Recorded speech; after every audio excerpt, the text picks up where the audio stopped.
একটা মেয়ে, একটা নারী, আল্লাহ রসুল বলছে নারী কাকে বলে? আল মারআতু আওরাতুন। নবীজি বলছে নারী বলে তাকে ঢেকে থাকে যে, পর্দায় থাকে যে, আবরণের মধ্যে থাকে যে, নিজেকে লুকিয়ে রাখে যে। আল্লাহর কসম তাকেই নবী বলছে নারী বলে। নারী বলে। মহিলা বলে কাকে? যে লুকিয়ে থাকে, আড়ালে থাকে, গোপনে থাকে। আওরাত, আওরাত অর্থ ঢেকে রাখার বিষয়, আওরাত অর্থ গোপন থাকার বিষয়। অতএব যেই নারী বেপর্দা, যেই মেয়ে বেপর্দা, যেই মহিলা বেপর্দা, বেহায়া, চরিত্রহীন, এটা কোনো বেডিও না, বেডির জাতও না। এটা কোনো বেডির জাতও না। এটা বলে তো এটা কি? এটা শোপিস, উপভোগের পণ্য। মানুষ যত কিছু নিয়ে উপভোগ করে, তো এটাও একটা উপভোগের পণ্য। নারী তাকেই বলে, মহিলা তাকেই বলে যে নিজেকে আড়াল রাখে, যে নিজেকে গোপন রাখে, যে নিজেকে লুকিয়ে রাখে, যে নিজেকে পর্দায় রাখে। আল্লাহ তাআলা আমাদেরকে বোঝার তৌফিক দিন। চলেন এবার তর্জমাটা শুনেন, তাইলে কথা শেষ। আল্লাহ তাআলা নারীদের ব্যাপারে সরাসরি লক্ষ্য করে মহিলাদেরকে, মুসলিম রমণীদেরকে, মুসলমানের মা, মুসলমানের স্ত্রী, মুসলমানের মেয়ে, মুসলমানের বোন, তাদেরকে লক্ষ্য করে আল্লাহ সরাসরি বলতেছে ওয়াকারনা ফি বুয়ুতিকুন্না। 22 নম্বর পারা 33 নম্বর সূরা, সূরা আহজাবের 33 নম্বর আয়াত। আল্লাহ কি বলে দেখেন, একজন মুসলিম নারীর করণীয় কি, কর্তব্য কি? ওই যে বললাম যে বানাইছে তিনিই বলে দিবে, মনে আসেনি কথাটা? এ আল্লাহ বলে দিচ্ছে। এক, ওয়াকারনা ফি বুয়ুতিকুন্না, তোমরা মুসলিম নারীরা অবশ্যই তোমাদের ঘরেই অবস্থান করো। কোথায়? তাহলে মুসলিম নারীর জন্য তার ঘরই তার আপন ঠিকানা, তার ঘরই তার পবিত্র জায়গা, তার ঘরই তার ইজ্জতের জায়গা, তার ঘরই তার সম্মানের জায়গা।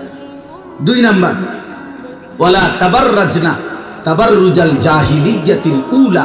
আল্লাহ বলেন হে মুসলিম নারীরা, যদি একান্ত কারণ, ঘরে থাকার মানে হইল ঘরের মধ্যে একবার ফেরেক মাইরে লাউন না, কথা বোঝেন না, আলমারির ভিতরে রাখিয়া দাও না। অর্থ হইল একান্ত প্রয়োজনে নারী বাইরে যাইতে হবে, কখনো স্বামীর বাড়ি, কখনো বাবার বাড়ি, কখনো হসপিটাল, কখনো পেরেশানি, অথবা এমন কোনো নারী, জ্ঞান অর্জন হোক, দুনিয়ার যেই কোনো বিষয়ে। আল্লাহ বলেন যদি বিশেষ কোনো যৌক্তিক প্রয়োজনে বাইরে যেতেই হয়, তো আল্লাহ বলেন অজ্ঞ নারীরা, মূর্খ নারীরা যেভাবে বেপর্দা চলে, এইভাবে তোমরা বের হইও না, বের হইও। জাহিল, অজ্ঞ, মূর্খতা যুগের নারীদের মতো সেজে গুজে রঙ্গে ঢঙ্গে বের হইও, বের হইও। এই জন্য মনে রাখবেন, সমস্ত বেপর্দা নারী মূর্খ। সমস্ত বেপর্দা নারী কি বলেন না? মূর্খ, মূর্খ। 3 নাম্বার, আল্লাহ বলেন ওয়া আকিমনাস সালাহ, মুসলিম নারীরা 5 ওয়াক্ত নামাজ আদায় করো। 4 নাম্বার, ওয়া আতিনাজ যাকাত, বছর শেষে হিসাব করে যাকাত দাও। 5 নাম্বার, ওয়া আতিইনাল্লাহ ওয়া রাসূলা, জীবনের সব কাজে, সব বিষয়ে আল্লাহ এবং তার রাসূলের আনুগত্য করো। এখন বলেন তো আপনি, একজন মুসলিম মা, বোন, নারী, মেয়ে, এগুলি যদি ঘরে থাকতে হয়, পর্দা করতে হয়, 5 ওয়াক্ত নামাজ পড়তে হয়, হিসাব করে যাকাত দিতে হয়, আল্লাহ রসুলের আনুগত্য করতে হয়, তাকে কিছু শিখতে হবে কিনা, জানতে হবে কিনা? তো এ যদি এটা নাই শিখে, তো এটা কোত্থেকে জানেন? এই জন্য মুসলিম নারীদেরও তাদের পর্দা ঠিক রেখে, শরীয়ত ঠিক রেখে জ্ঞান অর্জন করা, কোরআন সুন্নাহর ইলম অর্জন করা উচিত। এরপরে আল্লাহ বলেন হে নারীরা, তোমরা আমি আল্লাহ ঘরে রাখতে চাই কেন? প্রশ্ন হলো এটা, আল্লাহকে জিজ্ঞেস করেন আপনি বেরিয়ে ঘরে আটকাচ্ছেন কেন?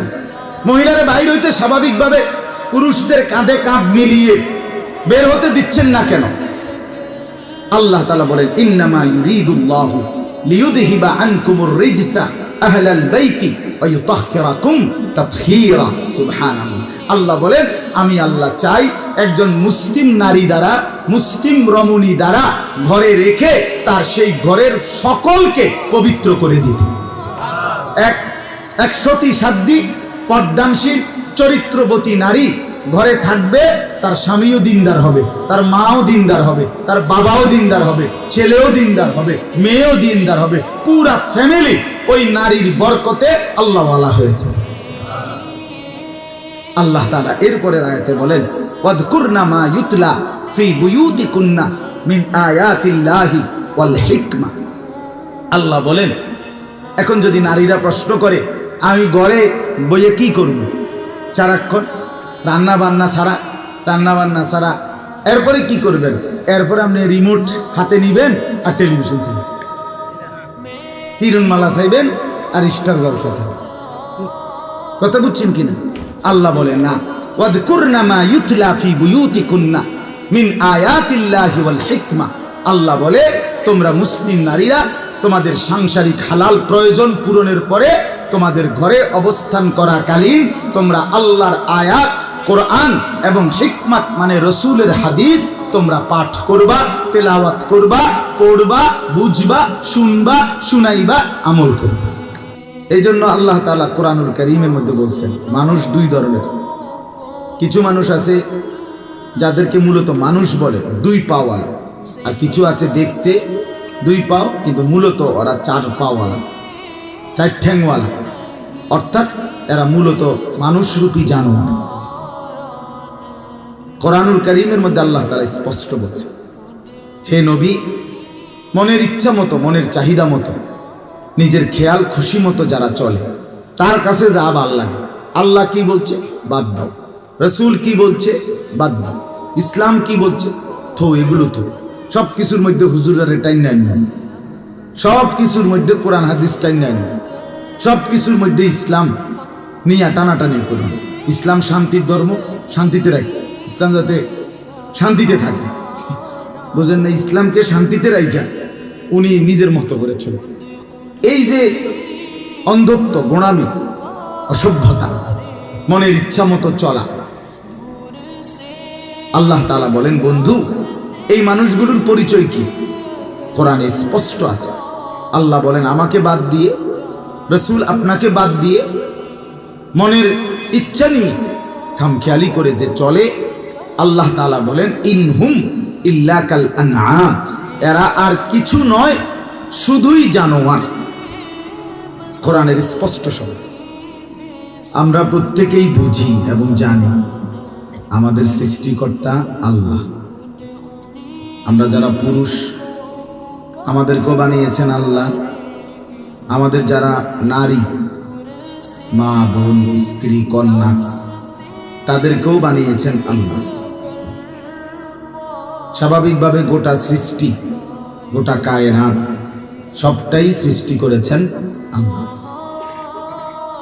এখন একেবারে স্বাভাবিক যুক্তির কথা হলো, স্বাভাবিক বিবেকের কথাই হলো, যে জিনিস যিনি বানায় উনি ভালো বলতে পারে এটার ব্যবহার বিধি কি, ওই জিনিসটা কিভাবে চালাইলে, কিভাবে ব্যবহার করলে, কোথায় থাকলে, কোথায় রাখলে, কেমন পরিবেশে রাখলে উপকার হবে, ফায়দা হবে, যথোপযুক্ত উপকার দেবে, এটা বানানেওয়ালাই ভালো বলতে পারে এবং বলে দেয়।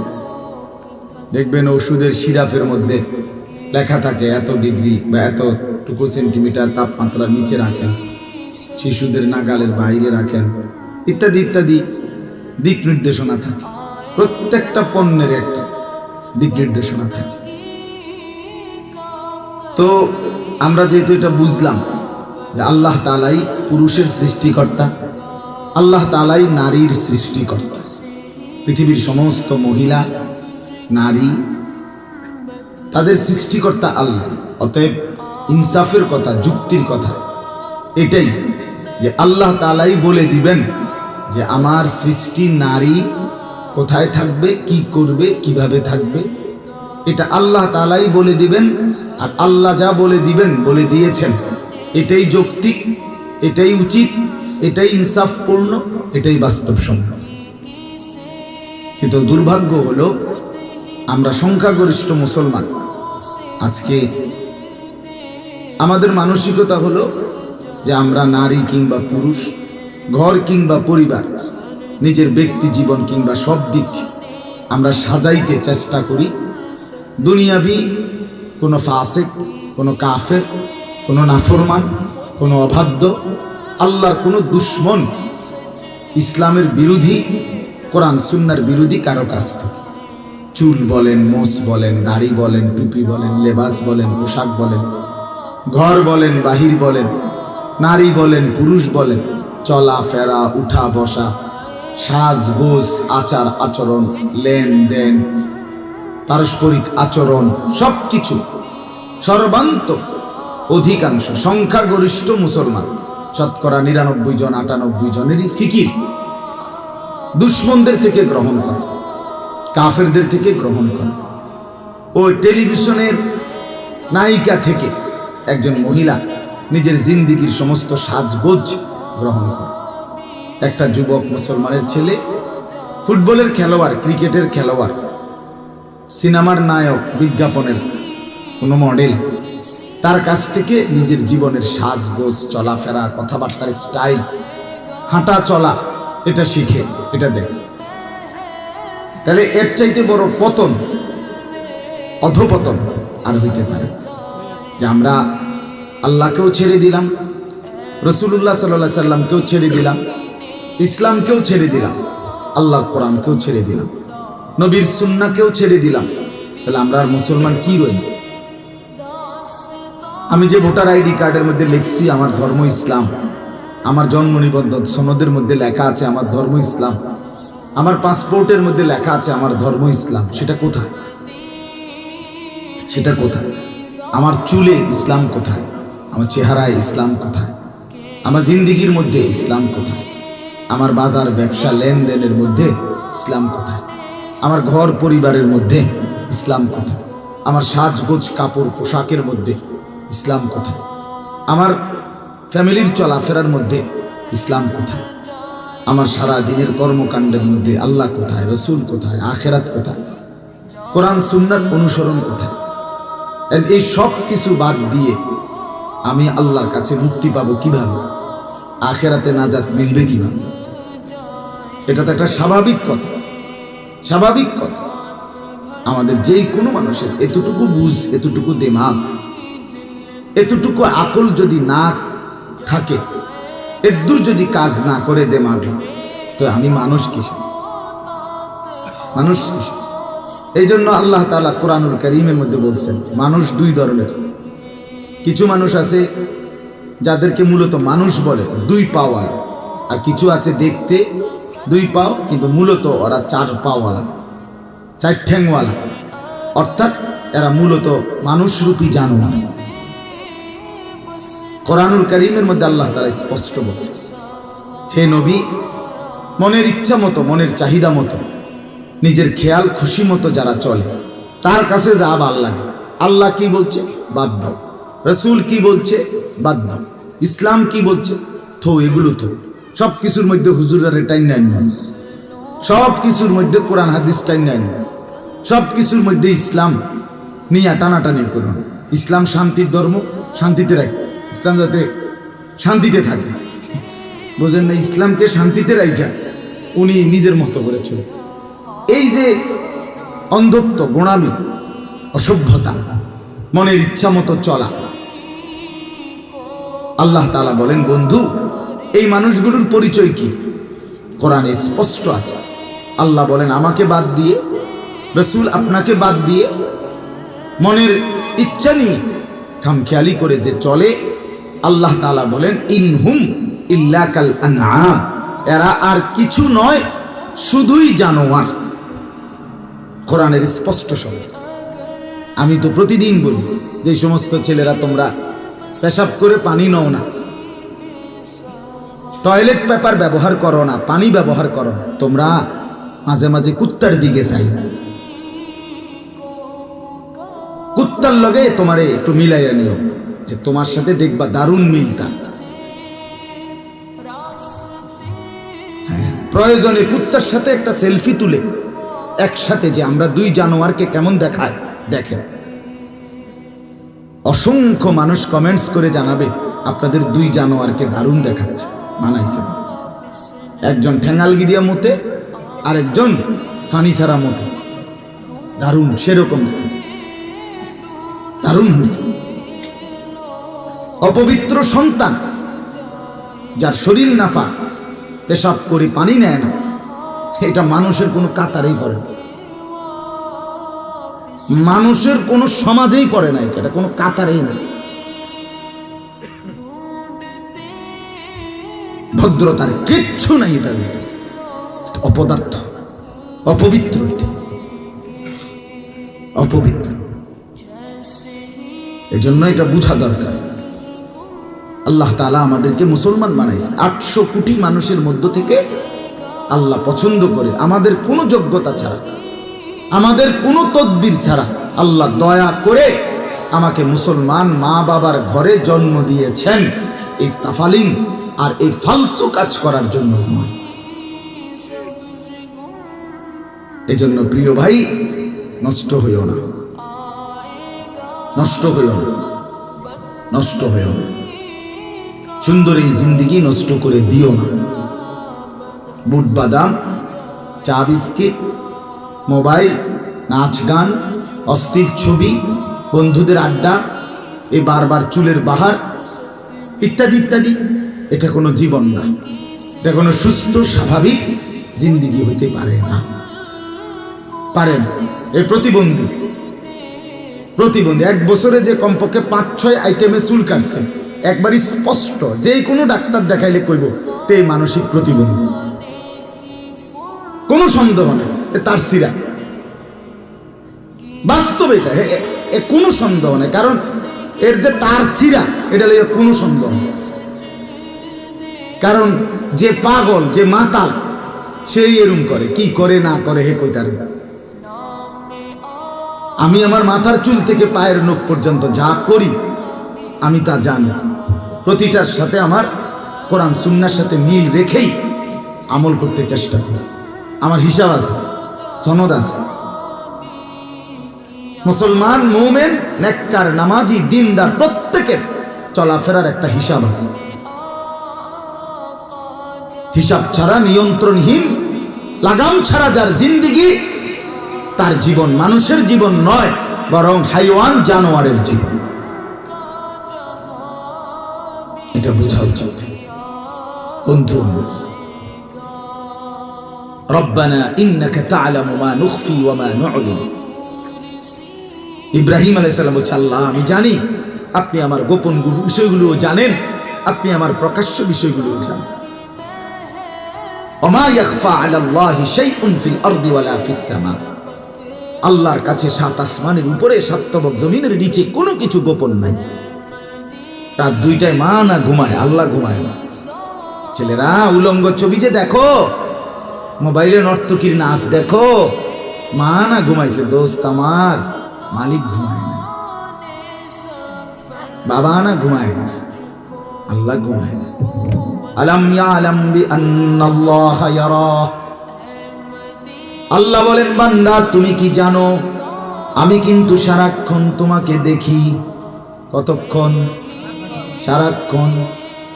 রাত 2টা হোক আর 3টা হোক, 1 বছর হোক আর 1000 বছর হোক, লক্ষ কোটি বছর পার হলেও আমি মাওলার 1 সেকেন্ডের জন্য তন্দ্রাও আসে না, ঘুমও আসে না। লা তাখুযুহু সিনাতুন ওয়ালা নাওম। আমি আল্লাহর তন্দ্রাও স্পর্শ করে না, ঘুমও স্পর্শ করে না, আমি ঘুমাই না। আল্লাযী ইয়ারাকা হিনা তাকুম ওয়া তাকাল্লুবাকা ফিস সাজিদিন।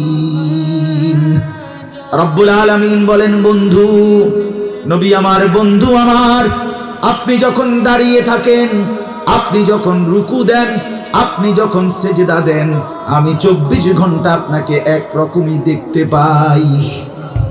আমি দেখি, আমি দেখি। ওমা ইয়াখফা আলাল্লাহি শাইউন। আমি আল্লাহর কাছে কোনো কিছু গোপন নাই, কোনো কিছু গোপন নাই। দোস্ত আমার, যৌবন থাকবে না, বৃদ্ধ বাবা আপনিও থাকবেন না, পর্দার আড়ালের মা তুমিও থাকবা না, মা বোন আপনিও থাকবেন না, কেউ না। আল্লাহ যদি নিরাপদ না রাখে, বান্দার নিরাপদে থাকবার কোনো ক্ষমতা নাই। আছে কি? জি না, না। এই জন্য আমরা প্রত্যেকেই, আমি শক্ত বললাম, আঘাত করে বললাম আর কি হয়তো, কিন্তু ভাবা দরকার, পরিবর্তন দরকার। ছেলেদের কাছে অনুরোধ, বাবা, এই সমাজ তোমার কাছে অনেক কিছু চায়, এই জনগোষ্ঠী তোমার কাছে ভালো কিছু চায়। তোমার মা তোমার স্বপ্ন দেখে বড় করছে, তোমার বাবা তোমার একটা স্বপ্ন দেখে বড় করছে। আমার বাবার স্বপ্ন ছিল, আমার 5 ছেলে, আমরা 5 ভাই। আমার আব্বা মা বলতো যে আমাদের স্বপ্ন ছিল 5 ছেলেই আমার বাবার কবরের চারদিকে দাঁড়াইব, 5 ছেলেই আলেম হবে। আলহামদুলিল্লাহ, আমার বাবার 5 ছেলেই আলেম হয়েছে। প্রতিটা বাবার স্বপ্ন থাকে, মার স্বপ্ন থাকে, কোলের বাচ্চাকে মা বড় যত্ন করে দুধ খাওয়ায়, এই জিন্দেগি নষ্ট করে দেওয়ার জন্য। আজকে 16 বছরে তুমি জীবনটা নষ্ট করে দিবা, এই জন্য মা দুধ খাওয়াই না, এই জন্য বাবা আদর যত্ন করে লালন পালন করে নাই। বন্ধু, বিদেশের জমিনে যে সমস্ত লোকরা পড়ে আছে, ওরা বিদেশের মাটিতে 6 বছর 12 বছর 16 বছর এত কষ্ট করে কামাই রোজগার করে কলিজা পানি করে বছরের পর বছর 12 ঘন্টা ডিউটি করার পরে নিজেদের রুমে আইসা যারা কোনোদিন মাকে দেখে না, বোনকে দেখে না, স্ত্রীকে দেখে না, ছেলে মেয়েকে দেখে না, সে মানুষটা কি পরিমাণ কলিজাটা পাথর বাইন্দা কয়টা টাকার জন্য, বউ বাচ্চার সন্তানদের জীবন গঠনের জন্য এই টাকার আশায় বিদেশের জমিনে দিনের পর দিন রাতের পর রাত পড়ে থাকে। বিনিময়ে তুমি বুঝি এই মোবাইল টিপ্পা, উলঙ্গ ছবি দেখা এই টাকাগুলো নষ্ট করে দিবা, এই জিন্দেগি নষ্ট করে দিবা, এই আশা? এটাই কথা ছিল ভাইয়া। আমার একদিন এক ছেলে হারাম শরীফে সৌদিতে ওই হজম জড়ায় ধরে বলছে, কাইন্দাস নরসিংদী বাড়ি, যে হুজুর আমি আজ 11টা বছর কোনোদিন বাদ যাই নাই, বাবার অভাব, সংসারের ঋণ শেষ হয় না, 11 বছর ধরে পড়ে আছি হুজুর, কোনোদিন অসুখ বিসুখ হইলে একটা ট্যাবলেট কেউ খুললে দিব এই মানুষটাও নাই। 11টা বছর ধরে বিদেশের মাটিতে পড়ে আছি, মা বাবা ভাই বোনের মুখে হাসি ফুটাবার জন্য। সেদিন একবার গত বছরের আগের বছর মনে হয় ওমরায় যাওয়ার পরে এক লোক বলছে, আমাদের কুমিল্লা বাড়ি, সে আমার জড়ায় ধরে বলছে, হুজুর আমি 16 বছর বিদেশ করি, আমি 12 তলা না জানি 18 তলা বিল্ডিং এর নিচে আন্ডারগ্রাউন্ডে নিচে একটা ছোট্ট রুমে আমরা 10-12 জন ফ্লোরে চাদর বিছাইয়া ঘুমাই। কয় এই কষ্ট করে টাকা জমাইয়া স্ত্রী ছেলে মেয়েকে শহরে বাংলাদেশে 7 তলা ফ্ল্যাটের উপরে ফ্ল্যাট ভাড়া করে তাগরে রাখি তাগরে ভাড়া রাখছি, ওইখানে ফ্ল্যাট বাড়িতে 7 তলার উপরে নিজে থাকি ফ্লোরে। বিনিময়ে আমি ফোন করছি, স্ত্রীও ফোন ধরে না, ছেলেও ফোন ধরে না। অনেকক্ষণ ফোন করার পরে ছেলেটা ধরছে, ধইরা বললাম যে বাবা কথা বলতে চাইছি। ছেলে বলতেছে, আব্বু আমি এখন খেলতেছি মোবাইলে, পরে কথা বলবো। 3 বার ফোন দিছি, 3 বারই ফোলা কইতেছে হাতে খেলে, হাইতে সময় নেই। উনি নিজে আমারে বলছে, কওজরে আমি কাউরে না জানাইয়া শেষে টিকিট কইরা দেশে আইছি, আইয়া 7 তলার থেকে লাইতে ফোলাটারে নিচে নামাইছি। আর বেডিরে কইছি তুইও নাম, গ্রামে যেই মাটির ঘরে থাকতি ওই এখানেই থাক। এরপরে নামাইয়া তারারে গ্রামে থুইয়া বাইত রাইকা বিল্ডিং সাইরা তারপর আইছি।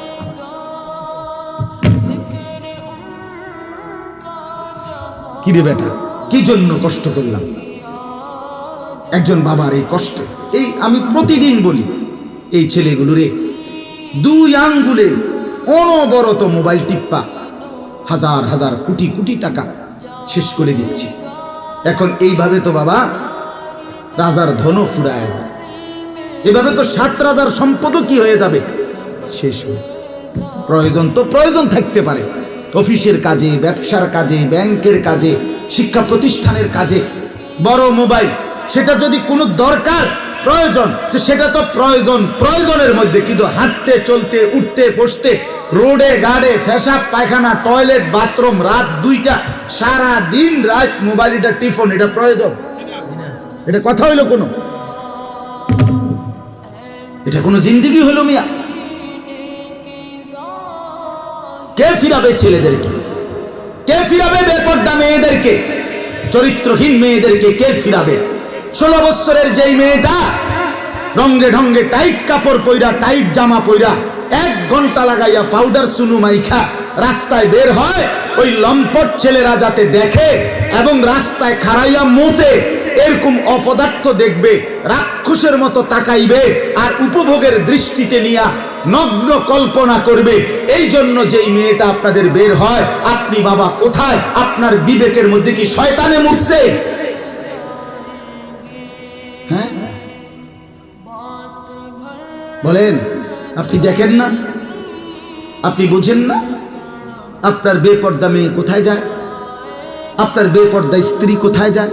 আপনার ঘরে যে রঙিন টেলিভিশন চলে, সিনেমা, নর্তকীর নাচ, উলঙ্গ ছবি, নাচ গান, হিন্দি সিরিয়াল, হ্যাঁ স্টার জলসা, এগুলো যে দেখে, এইগুলো দেখে আপনার বিবি বাচ্চা কি শিখে আপনি বুঝেন না?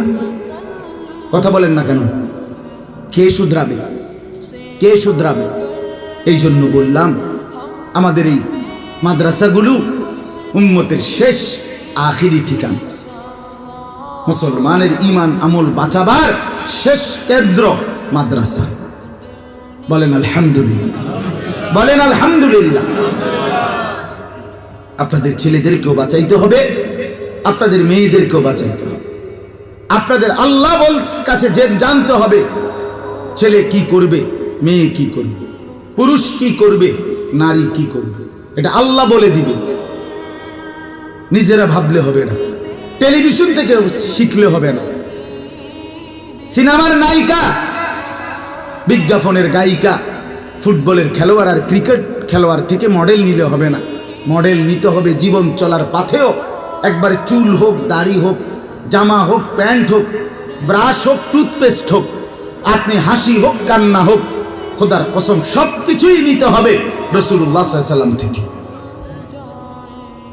নবী সাল্লাল্লাহু আলাইহি সাল্লাম কিভাবে হাঁটছেন সাহাবীরা তাও বলছে, কিভাবে কাঁদছেন তাও বলছে, কিভাবে হাঁটছেন তাও বলছে, কিভাবে দাঁত পরিষ্কার করছেন তাও বলছে, কিভাবে পেশাব পায়খানার প্রয়োজন সারছেন তাও বলছে, কিভাবে রাত্রিবেলা প্রয়োজন সারছেন তাও বলছে, কিভাবে স্বামী স্ত্রী মিলিত হয়েছে তাও বলছেন, কিভাবে ফরজ গোসল করছে তাও বলছেন, কিভাবে পেশাব পায়খানা থেকে পবিত্র হইতে হয় তাও বলছেন, কিভাবে আপনার গোসল ফরজ হলে পবিত্র হতে হয় তাও বলছেন, ঘর চলবে কিভাবে, বাজার চলবে কিভাবে, দেশ চলবে কিভাবে, জাতি চলবে কিভাবে, ঘর চলবে কেমনে, স্ত্রী ছেলে মেয়ে চলবে কিভাবে, সব আল্লাহ তাআলা রাসূলুল্লাহর জিন্দেগীর মাধ্যমে, কোরআনুল কারীমের মাধ্যমে বলেছেন কিনা? তা আপনার কিচ্ছুই বাদ দিলেন, সব ছেড়ে দিলেন, তো কেমনে হবে জীবন? আমরা টিকবো কিভাবে? বিশ্বাস করেন, আমাদের আল্লাহ ছাড়া কেউ নেই। আমাদের জন্য, আমাদের নিরাপত্তা, আমাদের দুনিয়ায় বেঁচে থাকার অধিকারের জন্য আল্লাহ ছাড়া কেউ নেই, কেউ নেই। কোন পৌঁছেগা হমে তেরে সওয়া। হাকিমুল উম্মত থানভী রাহমাতুল্লাহ আলাইহি বলছেন এটা, আল্লাহ আপনি ছাড়া আমগো খবর নেয় কে, আমগো কথা জিজ্ঞেস করে কে, আমরার কথা জিগায় কে? বলে। এজন্য 48 দিনের লাগাতার আক্রমণে ইসরায়েলের ইহুদিরা 23 লক্ষ মুসলমানকে বসত ভিটা, একদম বাড়ি ঘর, একটা ভিটা মাটি, একটা ঘর আর মাটির উপরে অক্ষত নাই। এই 48 দিনের লাগাতার আক্রমণ 15,000-এর চাইতে বেশি নারী, শিশু, অবুঝ বাচ্চার রক্তে জমিন ভেসে গেছে। শহীদ, শহীদ মায়ের রক্ত, শহীদ বোনের রক্তে, শহীদ মাসুম বাচ্চার রক্তে আল্লাহর জমিন ভেসে গেছে। হাজার হাজার মুসলিম নারী, শিশু, বৃদ্ধ হাসপাতালের বেডে চিকিৎসায় অনাদরে, অবহেলায়, অকাতরে পড়ে গেছে। মুসলমান তার লাশ নিজের জন্মভূমিতে দাফন করার অধিকার পায় না। আমরা নিজের পত্রিকায় দেখছি ফিলিস্তিনের মুসলমানের লাশ কুকুরে টানা হেঁচড়া করতেছে, দাফনের অভাবে পড়ে আছে। আর কত নির্যাতন জুলুম দেখলে, মুসলমানের উপরে আর কত পরিমাণ আঘাত দেখলে আমরা বুঝবো যে আমাদের আল্লাহকে ডাকা দরকার। বলে আমাদের মাদের পর্দা দরকার, আমাদের ছেলেদের সেজদা দরকার, আমাদের বাবাদের হালাল উপার্জন দরকার। কখন বুঝবো?